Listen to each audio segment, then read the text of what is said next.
नमस्कार, मैं Nilesh Kumar, independent business consultant doctor Vivek Bijla sir के साथ।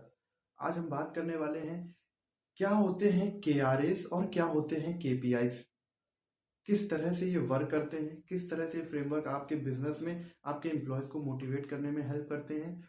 और आखिरी में मैं बताऊंगा कि ऐसी कौन सी 5 चीज़ें जो आपको ध्यान रखनी है अपना फ्रेमवर्क बनाने में, अपने एम्प्लॉयज़ के लिए आपका केआरएस और केपीआई तैयार करने में। तो चलिए शुरू करते हैं। क्या होता है केआरए और केपीआई? सबसे पहले तो इसका फुल फॉर्म, की रिजल्ट एरियाज, और केपीआई मतलब की परफॉर्मिंग इंडिकेटर्स। केआरए का मतलब है कि आप ऐसा कौन सा रिजल्ट है जो अचीव करना चाहते हो, और केपीआई का मतलब है कि ऐसे कौन से प्रोसेसेस हैं जिनसे गुजरते हुए आप वो रिजल्ट अचीव करोगे। आसान भाषा में समझाने की कोशिश करूंगा कि मान के चलिए आपको सेल्स बढ़ाना है। तो अगर आपको सेल्स बढ़ाना है अपने बिजनेस में, तो आपके एम्प्लॉयज को डेली कॉल्स बढ़ानी पड़ेंगी। आपको आपके एम्प्लॉयज को अपने कस्टमर से ज़्यादा से ज़्यादा इंटरेक्शन करना पड़ेगा, ज़्यादा से ज़्यादा कस्टमर लॉयल्टी पे ध्यान देना पड़ेगा। अब इसका प्रोसेस अगर आप बना देंगे तो वो आपका हो जाएगा रिजल्ट अचीव जो आप सेल्स बढ़ाना चाहते हो। इसका प्रोसेसेस में जैसा मैंने बताया कि आपके एम्प्लॉयज़ को पहले सिखाना पड़ेगा, आपको उनको बताना पड़ेगा, उनको ट्रेनिंग प्रॉपर देनी पड़ेगी कि किस तरह से वो आपके एम्प्लॉयज़ को, आई मीन आपके कस्टमर्स को इतनी अच्छे से आपका प्रोडक्ट सर्व कर सकें, इतने अच्छे से उनकी सर्विसेज आपको उनको सर्व कर सकें अपने कस्टमर्स को, कि वो आपको जो भी आपका प्राइस सेट है वो देने के लिए आपका कस्टमर रेडी रहे। तो ये होते हैं केआरए और केपीआई। अब सबसे पहले बात करते हैं कि इसका बेनिफिट क्या है और केआरए और केपीआई बनाने से फायदा क्या है। तो अगर मैं बात करूं एक केआरए और केपीआई बनाने का फायदा, तो हर एक, जो मैं मध्यम वर्गीय व्यापारी की बात कर रहा हूं, तो आपके यहाँ पे कुछ ना कुछ एम्प्लॉयज हैं। आपके यहाँ 10-12, मैं कहता हूँ ज़्यादा से ज़्यादा 15-20 एम्प्लॉयज आपके पास हैं। आप उनको सैलरी दे रहे हो, आप उनको अच्छी ट्रेनिंग्स प्रोवाइड करने की कोशिश कर रहे हो, लेकिन अगर आप उन चीज़ों को मेज़र नहीं कर रहे हो, मैं एक मान के चलता हूँ कि आपके यहाँ पर सेल्स के 5 ऐसे व्यक्ति हैं जो आपकी कंपनी की सेल्स देखते हैं मार्केट में जाके। कुछ 5 ऐसे व्यक्ति हैं जो आपकी मार्केटिंग का काम देखते हैं, जैसे कि होर्डिंग्स हो गया, आपकी टीवी एड्स हो गई, या फिर अगर मैं नहीं इसकी बात करूं, मैं कहूँ कि वो आपके डिजिटल मीडिया प्लेटफॉर्म देखते हैं, सोशल मीडिया पे क्या पोस्ट करनी है ये देखते हैं। तो यहाँ पर बात आती है कि आप उन चीज़ों को मेज़र कैसे कर रहे हो। और वैसे भी कहते हैं ना कि if you can't measure it, you can't manage it. तो सबसे पहले बात आज हम करेंगे कि कैसे उन चीज़ों को मेज़र करना है, और कैसे उन चीज़ों को आप अपने व्यापार में अपने फ्रेमवर्क के थ्रू उन चीज़ों को इम्प्लीमेंट कर सकते हो। तो सबसे पहले फटाफट से बात कर लेते हैं कि क्या होते हैं इनके इम्पोर्टेंस। भाई सबसे पहला इम्पोर्टेंस है कि इफेक्टिवनेस जनरेट हो जाएगी। आपको अपने एम्प्लॉयज़ के पीछे नहीं पड़ना पड़ेगा कि आप ये काम करो, ये काम करो। आपने एक बार उनको उनका केआरए और केपीआई बनाकर फ्रेमवर्क के तौर पर उनको दे दिया। अब ये आपको सिर्फ रिव्यू करना है कि क्या वो उस तरह से काम कर रहे हैं या नहीं। आपको डेली या फिर मंथली या फिर वीकली आपको रिपोर्ट आ रही है या नहीं। तो सिर्फ आपको अब ये ध्यान देना है। दूसरी चीज, आपके एम्प्लॉयज को मोटिवेट रखता है। आपके एम्प्लॉयज में भी उनको लगना चाहिए कि हाँ, मैं जो भी कंपनी का विजन है, मिशन है, उनके लिए क्लियर है। उनको सिर्फ उस तरफ फोकस करना है कि मुझे कंपनी का विजन और मिशन अचीव करना है। इसके बाद आपके एम्प्लॉयज के ऊपर आपको ट्रस्ट बिल्ड होगा, क्योंकि आपको पता है कि आपका एम्प्लॉयज वो ऐसा काम जो वो डेली कर रहा है उसमें वो माहिर है। और वैसे भी आप सब ये चीज जानते हैं अच्छे से कि 100 जगह गड्ढा नहीं खोदते हैं 1 फीट का, एक जगह 100 फीट का गड्ढा खोदते हैं। तो आपने केआरए और केपीआई बना के देने का मतलब है कि आपने अपने जो भी इंप्लॉयज हैं उनको ये एक मेजर कर दिया, उनको ये एक उनको पक्का कर दिया कि अब वो इन्हीं चीज़ों पे काम करेंगे और ये प्रोसेस से गुजर के वो रिजल्ट अचीव करेंगे जो आपके बिजनेस को चाहिए।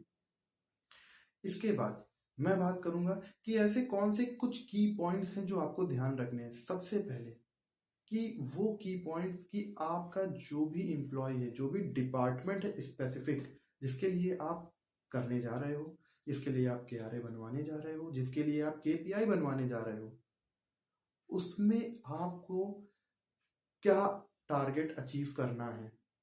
मतलब सबसे पहले आपका एम होना चाहिए। अगर मैं इसको आसान भाषा में बताऊं तो सबसे पहले आप अपना एम बनाइए। अगर आप सेल्स में डिपार्टमेंट में केआरए केपीआई बनाने जा रहे हैं तो आपका एम डिफाइन होना चाहिए कि हाँ, मुझे सेल्स जनरेट करनी है, इसके लिए मुझे केआरए केपीआई चाहिए। इसके बाद इधर अगर मैं बात करूं कस्टमर सर्विस की, तो आपके एम्प्लॉयज के दिमाग में ये पूरी तरह से क्लियर होना चाहिए कि हमें वर्ड्स बेस्ट कस्टमर सर्विस देनी है अपने कस्टमर्स को। तो इसके बाद अगर मैं बात करूं मार्केटिंग की, इसी तरह आप आईटी पे भी जा सकते हैं। इसी तरह आप आपके जो भी फाइनेंशियल आपके डिपार्टमेंट्स हैं आप उन पे भी जा सकते हैं। तो यहाँ पर आपने केआरए और केपीआई डिसाइड कर दिया कि किस तरह से वो चीज़ काम करेगी। अब इसके बाद अगर मैं बात करूं तो ऐसी कौन सी 5 चीजें हैं जो आपको ध्यान में रखनी है अपना केआरए और अपना केपीआई बनाते समय। यहां पर सबसे पहले मैं बात करूंगा कि केआरए और केपीआई आप एम्प्लॉय के लिए बना रहे हो तो सबसे पहले आपका वॉट आना चाहिए। ये एक 5 Ws का हमारा एक फ्रेमवर्क है जिसको हम 5 Ws फ्रेमवर्क कहते हैं। तो सबसे पहले इसमें आना चाहिए आपका वॉट। आप क्या आउटकम अचीव करना चाह रहे हो और क्यों आप उस चीज अपने फ्रेमवर्क को बना रहे हो, तो उससे क्या बेनिफिट है। इसके बाद आपका होना चाहिए दूसरा डब्ल्यू जिसे हम कहते हैं वाई। मतलब आप क्यों बना रहे हो। आपको भी क्लियर होना चाहिए कि मैं आउटकम अलग हो गया लेकिन अब मैं क्यों बना रहा हूं यहाँ पर अपना केआरए और केपीआई किसी एक स्पेसिफिक डिपार्टमेंट के लिए, किसी एक स्पेसिफिक एम्प्लॉय के लिए। इसके बाद अगर मैं बात करूं तो हु, किसके लिए आप बना रहे हो। जैसा मैंने पहले भी बताया, आपके माइंड में एकदम क्लियर होना चाहिए कि ऐसा कौन सा डिपार्टमेंट है जिसके लिए मैं ये केआरए और केपीआई का जो फ्रेमवर्क है ये मैं बना रहा हूँ और उनके क्या क्या रोल्स होंगे। इसके बाद मैं बात करूं तो वेयर, कहाँ बनाना चाहिए आपको। ये एक बहुत ही इम्पॉर्टेंट चीज़ है आपके एम्प्लॉयज और आपके बीच में ट्रांसपेरेंसी लाने के लिए हेल्प करता है। आप एक आइसोलेशन में जाकर नहीं बना सकते हो, आप अकेले में केआरए और केपीआई बना नहीं सकते हो। इसके लिए आपको इन्वॉल्व करना पड़ेगा उनके डिपार्टमेंट हेड्स को या फिर अपने एम्प्लॉयज़ को। अगर आपकी ज़्यादा बड़ी ऑर्गेनाइजेशन नहीं तो आप डायरेक्ट अपने एम्प्लॉयज से बात कर सकते हैं, ट्रांसपेरेंसी के साथ उनको इन्वॉल्व कर सकते हैं अपने साथ, बैठाल कर उनसे बात कर सकते हैं कि क्या केआरए होना चाहिए और क्या केपीआई होना चाहिए। इसके साथ साथ दूसरा जो हमारा आता है कि कब बनाना चाहिए। कब सबसे बड़ा एक सवाल है कि क्या आपको तब बनाना चाहिए जब आपकी कंपनी एक बिग कंपनी में तब्दील हो गई है, या आपको तब बनाना चाहिए जब आपकी कंपनी छोटी है। ऐसा कुछ नहीं है। जब भी आप अपने एम्प्लॉय को हायर करते हो आपको अपने माइंड में क्लियर रखना होगा कि मैंने कोई भी एम्प्लॉय हायर किया है, मुझे इसका तब बनाना है केआरए और केपीआई जब उसकी ऑनबोर्डिंग प्रोसेसिंग चल रही हो, जब उसकी ट्रेनिंग सेशंस चल रहे हो, जब उसकी हो सकता है ऑनबोर्डिंग की फॉर्मेलिटीज चल रही हो। तभी फर्स्ट डे आपका जब भी एम्प्लॉय आपकी डेस्क पर बैठे, आपकी फील्ड पर जाए, उसको क्लियर होना चाहिए कि मैं इस ऑर्गेनाइजेशन के साथ क्यों जुड़ा हूँ, मैं इस ऑर्गेनाइजेशन में किस लिए काम कर रहा हूँ और मेरे होने से इस ऑर्गेनाइजेशन में क्या बेनिफिट हो सकते हैं। तो ये चीज़ बिल्कुल क्लियर होनी चाहिए आपके जो एम्प्लॉयज हैं। इसके साथ साथ जो पांचवी चीज आती है वो ये आती है हाउ, किस तरह से आप बनाओगे। तो यहाँ पर हमारे फ्रेमवर्क्स आपको मदद करते हैं। हमारा एक पूरा कोर्स है designing effectiveness of KRAs and KPIs, जिसमें समृति मैम ने बहुत ही अच्छे तरीके से आपको इन डेप्थ जाकर आपको बताया है कि जब आप सेल्स की तरफ बना रहे हैं तो उनमें क्या क्या KRAs और KPI होने चाहिए। अगर आप मार्केटिंग के लिए बना रहे हैं, इनफैक्ट अगर आप डिजिटल मार्केटिंग के लिए भी बना रहे हैं अपने KRAs और KPIs, तो उसको भी आप कैसे मेजर कर सकते हो।